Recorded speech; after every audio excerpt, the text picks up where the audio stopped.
Yes. Please, do sit down. What can I offer you to drink? We've got wine, red, white, water. I think some white wine would be nice. Wine? Thank you.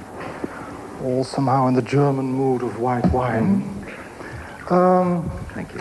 Mr. Rushdie, you do not only have a great talent for writing, but you also seem to have a great talent to provoke people with your books. For example, we have Shame. That's it was not forbidden in Pakistan, but they hindered circulation. No, it was forbidden. Yes, but that was because it was about a dictator while the dictator was in power. You know, it would have been disappointing if it had not been that. You know, but unfortunately, Muhammad is also still in power, though he's dead. Mm-hmm.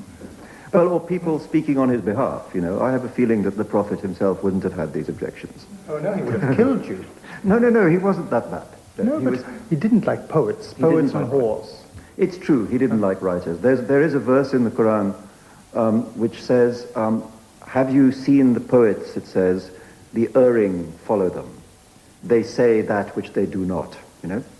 So it's very interesting that in the Quran this conflict between the sacred text and the profane text, you know, literature, is already there. And I mean, that's, I guess, one of the things I wrote about. So I knew that in the Arab world and in the Muslim world there might be some trouble from the divines, you know. The sad thing was that what happened is that it began in India, where a country which is not a religious fundamentalist state, a secular state, a democratic state, etc., where one would expect that you know, this kind of zealotry would be resisted. Sadly, what's happened in India is the government is very, very weak. I mean, weaker now even than it was last September, and very likely to fall. Rajiv Gandhi looking around desperately for support wherever he can find it, very nervous about alienating any sector of the community. And what happened was 2 or 3 unscrupulous backbench politicians, Muslim politicians, seeing that there was a kind of opportunity here, without reading the book, really. I mean, on the basis of 2 newspaper articles that were published before the book was published, made a colossal stink and said this book was anti-Islamic and blasphemous and all sorts of things, and admitted they hadn't read it, you know. Interviewers would say to them, you haven't read this book, and they would say, no, we don't need to read it. They said, if you walk past an open drain, you know, you don't need to step in it to know that it's filth. They can know how to say it. Yes. Well, India is a country very rich in metaphor, you know. Even politicians have the power of metaphor.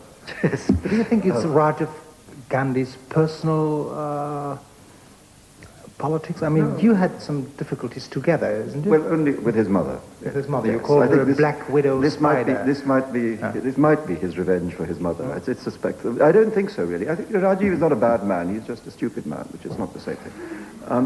He's also very weak.